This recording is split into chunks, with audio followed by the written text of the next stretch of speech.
जों बयबो दा गोखा गोखै जानांगौ, जोङो बेदर जानांगौ, नङा होमबा? जोङो जिहेथु दोरोङारि भाबै जोंनि माइब्रानि जौ, माइब्रा बिदै, माथा बिदै बेबायदि लोंनानै, नङा होमबा? फेजासे नङा, एफा एनै लोंनानै जों रंजा बाजा जों खाम, सिफुं, जथा दामनानै जोङो मोसानानै, बैसागु मोसानानै बे रंजालि बैसागु जों बारहोनांगौ। जोङो बे माने जौ फेनानै ओरैनो गोग्लैसोनानै थानायनि बे बोथोर नङा।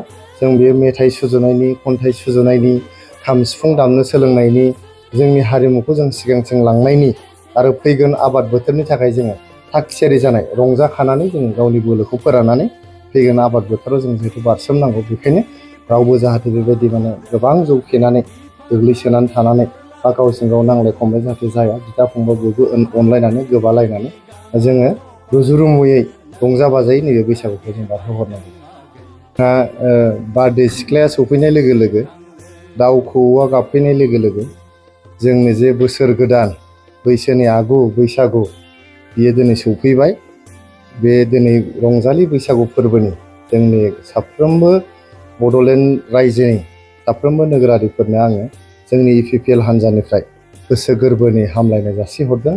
बिथांमोननि जिउआ जाहाथे गोजोन सुखुजों बुंफबनाय जाथों, बिथांमोना जाहाथे मोजाङै मोजां जिउ खांनो हाथों, फैगोन आबाद बोथोराव मोजां मोजां मावनो हाथों आरो बयबो जाहाथे जों जौगालांनो हाथों।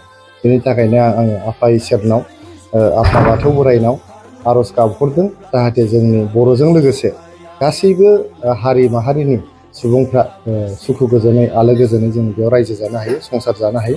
बेनि थाखायनो आङो इसोरनाव आर'ज गाबहरदों आरो फिन खनसेबाव आङो रायजो राजाफोरनो रंजालि बैसागुनि गाहाम हामलायनाय जासिहरदों।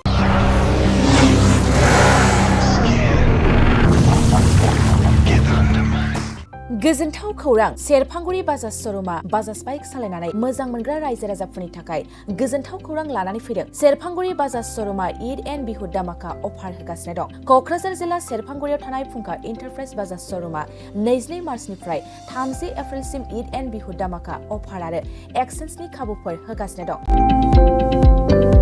नोंथांमोना सेरफांगुरियाव थानाय फुंखा इन्टारप्राइज बाजाज श'रुमाव खुंफुंजानाय ईद एन्ड बिहु दामाका अफार एक्सेन्सआव फैनानै नोंथांनि लुबैनाय बाजाजनि बाइकखौ लांफैनो हागोन। बाजाजनि बाइक सालायनो मोजां मोनग्रा रायजो राजाफोरनि थाखाय फुंखा इन्टारप्राइज बाजाज श'रुमा लोगोसे मोजां अफारबो लानानै फैदों। बेफोरनो जाबाय helmet free, 5 litre petrol free, case होनानै बाइक बायगिरिफोरनो 1000 रां केसबेक हरफिननाय जागोन। आरोबाव लोगोसे मोनसे गोजोनथाव खौरां, 500 रां होग्रोनानै गोसोबादि बाइकखौ आवग्रिना दोननो हागोन आरो गासै गारिजों लोगोसे मोनफा मोनफा एसुर गिफ्ट हरनाय जागोन। फुंखा इन्टारप्राइज बाजाज श'रुमा 7999 रां बेसेनावनो डाउन पेमेन्ट होनानै बाइक लानो हागोन आरो जायखिजाया बाइकखौनो एक्सेन्स खालामनायनि खाबु लानानै फैदों।